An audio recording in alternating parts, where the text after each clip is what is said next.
ഒരു കപ്പ് ഗോതമ്പ് പൊടി വെച്ചിട്ട് ഇന്ന് നമ്മൾ അത്ഭുതപ്പെടുത്തും രുചിയിൽ നല്ലൊരു അടിപൊളി പലഹാരാട്ടോ റെഡിയാക്കാൻ പോകുന്നത്. പുറമേ നല്ല ക്രിസ്പിയും ഉൾഭാഗം നല്ല സോഫ്റ്റ് ഫില്ലിങ്ങോട് കൂടിയിട്ടാണ് നമ്മളിത് റെഡിയാക്കുന്നത്. മോർണിംഗിലെ ഒരു ടേസ്റ്റി ആയിട്ടുള്ള ബ്രേക്ക്ഫാസ്റ്റ് ആയിട്ടും ഈവനിങ്ങിൽ നല്ലൊരു അടിപൊളി സ്നാക്കായിട്ടും ഒക്കെ എടുക്കാൻ പറ്റും ഈ ഒരു സൂപ്പർ ഹെൽത്തി ഐറ്റം. ഞാനിതാ ഒരു കപ്പ് ഗോതമ്പ് പൊടി ഒരു ബൗളിലോട്ട് ഇട്ട് കൊടുത്തിട്ടുണ്ട്. ആവശ്യത്തിനുള്ള ഉപ്പും കൂടി ചേർത്തിട്ട് നന്നായിട്ടൊന്ന് മിക്സ് ചെയ്യാം. ഒപ്പം തന്നെ 1/4 ടീസ്പൂൺ കുരുമുളക് പൊടി ജസ്റ്റ് ഒന്ന് ക്രഷ് ചെയ്തെടുത്താൽ കേട്ടോ. അതേ അളവിൽ ചെറിയ ജീരകം എല്ലാം ചേർത്തിട്ട് നന്നായിട്ടൊന്ന് മിക്സ് ആക്കാം. ഞാനിത് ഇവിടെ ഏകദേശം ഒരു 1/2 കപ്പോളം പച്ചവെള്ളം എടുത്ത് വെച്ചിട്ടുണ്ട്. ഇനി കുറേശ്ശെ ഒഴിച്ചിട്ട് നമ്മൾ ചപ്പാത്തിക്കൊക്കെ മാവ് കുഴച്ചെടുക്കുമല്ലോ, അതുപോലെ ഒന്ന് കുഴച്ചെടുക്കണം. നല്ല ടേസ്റ്റാണ് കേട്ടോ ഈ ഒരു പലഹാരം. ഇന്ന് മക്കളൊക്കെ സ്കൂൾ വിട്ട് വരുന്ന സമയത്ത് ഗോതമ്പ് പൊടി കയ്യിലുണ്ടെങ്കിൽ തീർച്ചയായിട്ടും ഇതൊന്ന് ചെയ്ത് നോക്കണം. മാവൊക്കെ നല്ല രീതിയിൽ നമുക്കൊന്ന് കുഴച്ച് ജസ്റ്റ് ഒന്ന് സോഫ്റ്റ് ആക്കി എടുക്കാം. ഒരുപാട് ടൈമൊന്നും കുഴച്ചെടുക്കണ്ട. ഒരു 3-4 മിനിറ്റൊക്കെ ഒന്ന് കുഴച്ച് ക്രാക്കൊക്കെ ഉണ്ടാവില്ല, അതൊക്കെ ഒന്ന് പോയി ജസ്റ്റ് ഒന്ന് സോഫ്റ്റ് ആക്കി കിട്ടിയാൽ മതി. ഇതുപോലെ ഇനി നമുക്കിതൊന്ന് മാറ്റി വെക്കാം കേട്ടോ. ഇതിലുള്ള ഫില്ലിങ്സ് പെട്ടെന്ന് തന്നെ റെഡിയാക്കാം. വയറ്റുന്ന പരിപാടിയൊന്നും ഇല്ല കേട്ടോ, സിമ്പിൾ ഫില്ലിംഗ് ആണ്.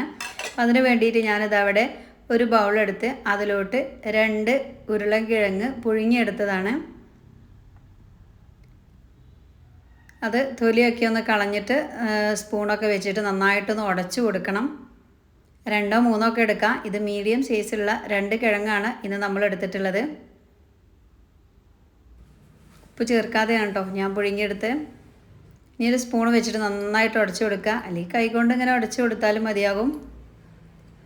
ഇതിൻ്റെ കൂടെ തന്നെ നമ്മൾ ചേർക്കാനായിട്ട് പോകുന്നത് ഒരു ചെറിയ കഷ്ണം കേബേജാണ്. കപ്പളവിന് പറയുകയാണെങ്കിൽ ഒരു 1/4 കപ്പ് എടുത്തിട്ടുള്ളൂ കേട്ടോ. അതുപോലെ തന്നെ 1/4 കപ്പ് ക്യാരറ്റും. പിന്നെ നമ്മൾ ഇതിലോട്ട് ചേർക്കാനായിട്ട് പോകുന്നത് 1-2 തണ്ട് കറിവേപ്പിൻ്റെ ഇല ചെറുതായിട്ട് അരിഞ്ഞെടുത്തതും, ഒരു പച്ചമുളക് ഞാനൊന്ന് വട്ടത്തിൽ അരിഞ്ഞെടുത്തിട്ടുണ്ട്. ഒപ്പം ഇച്ചിരി മല്ലിച്ചപ്പ് കേട്ടോ. അതുപോലെ തന്നെ 1/2 ടീസ്പൂണോളം ഇഞ്ചി വെളുത്തുള്ളി പേസ്റ്റാണ് ചേർക്കുന്നത്. ഇനി എല്ലാം നമുക്കിതൊന്ന് മിക്സ് ആക്കി എടുക്കണം. അപ്പോൾ പച്ചക്കറിയൊക്കെ കഴിക്കാൻ മടിയുള്ള മക്കളാണോ നമ്മുടെയൊക്കെ വീടുകളിൽ? എന്നാൽ ഇതൊന്ന് റെഡിയാക്കി നോക്കൂ കേട്ടോ. കുട്ടികളൊക്കെ വളരെ ഇഷ്ടത്തോട് കൂടിയിട്ട് തന്നെ കഴിച്ചോളും. നല്ല രുചിയുണ്ട് ഇത് കഴിക്കാനായിട്ട്. നമ്മളിതാ നല്ല രീതിയിലൊന്ന് മിക്സ് ആക്കി എടുത്തിട്ടുണ്ട്. ഇനി നമുക്ക് മസാലപ്പൊടികളൊക്കെ ചേർക്കാം. ഒരുപാട് മസാലപ്പൊടി ഇട്ടിട്ട് അങ്ങോട്ട് ചോപ്പിക്കണ്ട, എല്ലാം കുറേശ്ശെ ചേർക്കുക. ഞാനിവിടെ ഒരു 3/4 ടീസ്പൂണിൻ്റെ അടുത്ത് ഗരം മസാല അല്ലെങ്കിൽ ചിക്കൻ മസാല ചേർക്കാം. ഒരു 1/2 ടീസ്പൂണോളം മുളക് പൊടി കേട്ടോ, എരിവില്ലാത്ത കാശ്മീരി മുളക് പൊടിയും 1/4 ടീസ്പൂൺ കുരുമുളക് പൊടി, ഒരു ഇച്ചിരി ഉപ്പ്, അവയെല്ലാം ചേർത്തിട്ട് നല്ല രീതിയിൽ ഒന്ന് മിക്സ് ആക്കി എടുക്കുകയാണ്.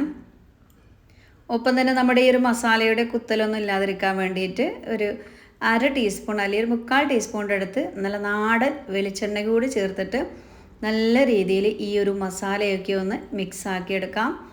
അപ്പോഴേ നമ്മളെ വീഡിയോ കാണുമ്പോൾ നിങ്ങൾക്ക് ഇഷ്ടമാവുക എന്നുണ്ടെങ്കിൽ എല്ലാവരും നമ്മുടെ വീഡിയോക്ക് ഒരു ലൈക്ക് ഒന്ന് തരണേ. നമ്മുടെ ഫാമിലിക്കും ഫ്രണ്ട്സിനും ഒക്കെ ഈ ഒരു ഹെൽത്തി റെസിപ്പി ഒന്ന് ഷെയർ ചെയ്ത് കൊടുക്കാനും ആരും മറക്കരുത്.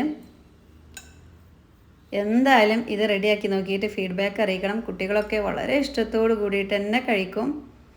നല്ല രീതിയിൽ ഫില്ലിങ്സൊക്കെ ഇവിടെ റെഡിയായി. ആ ഒരു ടൈം ആയപ്പോഴേക്കും തന്നെ നമ്മുടെ മാവൊക്കെ ജസ്റ്റ് ഒന്നുകൂടി സോഫ്റ്റ് ആയിട്ടുണ്ട് കേട്ടോ. ഇനി നമുക്കിത് 2 ബൗൾസുകളാക്കി മാറ്റിയെടുക്കാം.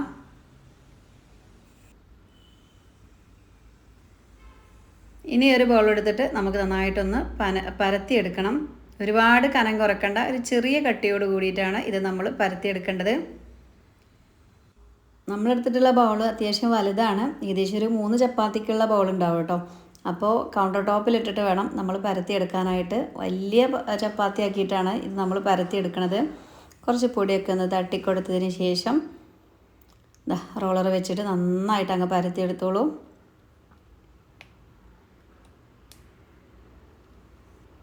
നല്ല രീതിയിൽ അത്യാവശ്യം വലിപ്പത്തിൽ തന്നെ നമ്മളങ്ങ് പരത്തിയെടുത്തിട്ടുണ്ട്.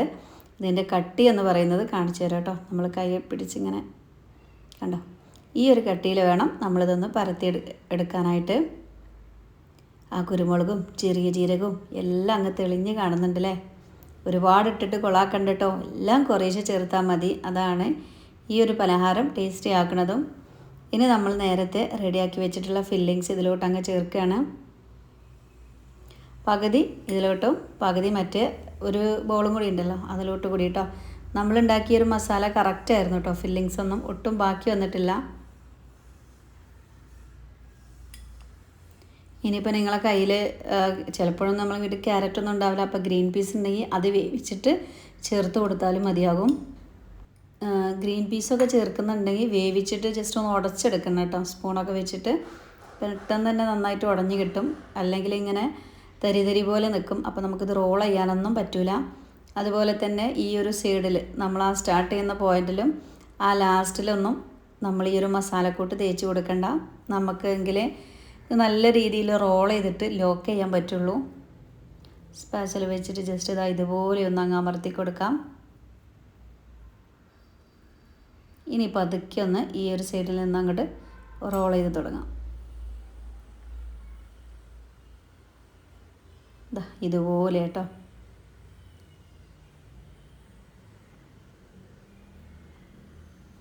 നന്നായിട്ട് റോൾ ചെയ്തെടുത്തിട്ടുണ്ട്. ആ ലാസ്റ്റിൽ നമ്മൾ പതുക്കെ ഇതുപോലെ ഒന്ന് പ്രസ് ചെയ്ത് കൊടുക്കാം. അങ്ങ് ഒട്ടിക്കോളും.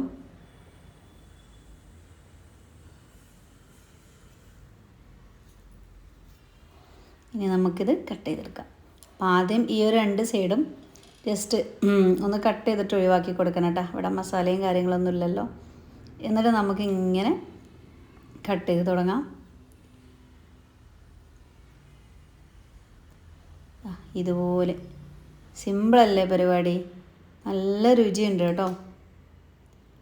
ഇനി ഇതുപോലെ കട്ട് ചെയ്തതിന് ശേഷം നമ്മളിത് പതുക്കെ കൈ വെച്ചിട്ട് ഒന്ന് റൗണ്ടാക്കിയിട്ട് ഒന്ന് പ്രസ് ചെയ്ത് കൊടുക്കുക. ഒരുപാട് കട്ടി ഉണ്ടായാൽ നമുക്കിത് വെന്ത് കിട്ടാൻ പ്രയാസമാവും. നമ്മൾ ഒരുപാട് എണ്ണയിൽ അങ്ങ് മുക്കി പൊരിക്കുക അങ്ങനെയല്ല കേട്ടോ. ഏകദേശം ഒരു 1.5 ടേബിൾ സ്പൂൺ എണ്ണയിലാണ് നമ്മളിത് വേവിച്ചെടുക്കുന്നത്. അപ്പോൾ എന്ത് ചെയ്യുക, അത്യാവശ്യം നല്ല രീതിയിൽ അങ്ങനെ എത്രത്തോളം പരക്കുന്നുണ്ടോ ആ രീതിയിൽ ഇങ്ങനെ പ്രസ് ചെയ്ത് പരത്തിയെടുക്കുക. ബാക്കിയുള്ളതും ഇതാ ഇതുപോലെ കട്ട് ചെയ്തെടുത്തിട്ടുണ്ട്. കയ്യിൽ മസാലപ്പൊടികൾ അങ്ങനെ ഒട്ടിപ്പിടിക്കുക എന്ന് തോന്നുകയാണെങ്കിൽ വേണമെന്നുണ്ടെങ്കിൽ കുറച്ച് ഗോതമ്പ് പൊടി ഒന്ന് ജസ്റ്റ് ഒന്ന് ടച്ച് ചെയ്തിട്ട് പ്രസ് ചെയ്തെടുത്താൽ മതി. ഒരുപാട് വേണ്ട കേട്ടോ, കുറേശ്ശെ.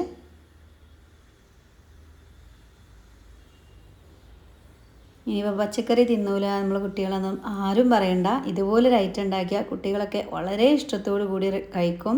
അപ്പോൾ ഉണ്ടാക്കുന്ന സമയത്ത് നിങ്ങൾ എന്ത് ചെയ്യുക, ഒരുപാട് എരിവിട്ട് കൊളാക്കാതെ ആ ഒരു നല്ലൊരു ടേസ്റ്റി ആയിട്ടുള്ള മസാലക്കൂട്ടാക്കി റെഡിയാക്കാം കേട്ടോ. മറ്റത് എരിവും കുരുമുളകും എല്ലാം കൂടി പോയാൽ കുട്ടികളൊക്കെ കഴിക്കാൻ മടിക്കും, കാരണം എരിവ് കാരണം. അപ്പോൾ എല്ലാം കുറേശ്ശെ മസാലപ്പൊടികളൊക്കെ വളരെ കുറേശ്ശെ ഇട്ടിട്ട് ഇത് റെഡിയാക്കുകയാണെങ്കിൽ നല്ല രുചിയാണിത് കഴിക്കാനായിട്ട്. അങ്ങനെ നമ്മൾ ആദ്യത്തെ റോളറൊക്കെ കട്ട് ചെയ്ത് ഇതുപോലെ മസാലയൊക്കെ തേച്ച് പരത്തിയെടുത്തിട്ടുണ്ട്. രണ്ടാമത്തെ ആട്ടത് കണ്ടല്ലോ, നമ്മുടെ മസാല കറക്റ്റായിട്ട് തന്നെ വന്നിട്ടുണ്ടായിരുന്നു. ഞാനതിൽ വല്യുള്ളിയൊന്നും ചേർത്തിട്ടില്ല, വല്യുള്ളിൻ്റെ ആവശ്യമില്ല. കിഴങ്ങും ഈ ഒരു കുറവ് കുഞ്ഞി ക്യാരറ്റും ഒരു ചെറിയ കഷ്ണം കേബേജൊക്കെ ഉണ്ടെങ്കിൽ അത് മാത്രം മതിയാകും. നല്ല രീതിയിൽ തന്നെ പ്രസ് ചെയ്ത് കൊടുക്കണം കേട്ടോ, മാവിലോട്ട് അങ്ങ് ചേർന്ന് കിട്ടണം. എന്നിട്ട് ഇതും കൂടി നമുക്ക് റോൾ ചെയ്തിട്ട് ഇതൊന്ന് കട്ട് ചെയ്തെടുത്താൽ രണ്ടാമത്തതും സംഭവം സെറ്റായി. എത്ര സിമ്പിളാല്ലേ. ഒക്കെ നമ്മുടെ കയ്യിലും വീട്ടിലൊക്കെ ഉണ്ട്. പക്ഷേ നമുക്കെല്ലാവർക്കും ഉണ്ടാക്കാൻ മടിയാണ്. പൊതുവേ ഹോട്ടലിൽ നിന്ന് എണ്ണക്കടികളൊക്കെ കൊണ്ടുവന്ന് തിന്നും. അതൊക്കെ ഇടയ്ക്കൊക്കെ ആവാം. എന്നാലും ഇതുപോലെ ഹെൽത്തി ആയിട്ടുള്ള വിഭവങ്ങൾ നമ്മുടെ കൈകൊണ്ട് നമ്മൾ റെഡിയാക്കുമ്പോൾ അതിൻ്റെ ഒരു രുചി അത് വേറെയാണ്. എല്ലാം നമ്മൾ പരത്തി സെറ്റാക്കി എടുത്തിട്ടുണ്ട്. ഇനി നമ്മളിതാ ഒരു പാൻ എടുത്ത് അതിലോട്ട് 1.5 ടേബിൾ സ്പൂണോളം, ഞാനിവിടെ വെളിച്ചെണ്ണയാണ് കേട്ടോ എടുത്തത്. നിങ്ങൾക്ക് സൺഫ്ലവർ ഓയിലോ ഒക്കെ എടുക്കാം, കുറച്ച് മതിയല്ലോ. എന്നിട്ടിതാ ഓരോന്നങ്ങ് നിരത്തി പരത്തി വെച്ച് കൊടുക്കുക. ഒരുപാട് എണ്ണയിലൊന്നുമല്ല ഇത് മുക്കി പൊരിക്കേണ്ടത് കേട്ടോ. ഇതുപോലെയാണ്, പെട്ടെന്ന് ആയി കിട്ടും. ഒരിക്കലും തീ കൂട്ടി വെച്ചിട്ട് ഇത് വേവിച്ചെടുക്കരുത്. തീ കൂട്ടി വെക്കുമ്പോൾ അതിൻ്റെ ഉൾവശം ഒന്നും ശരിക്കും വെന്ത് കിട്ടില്ല.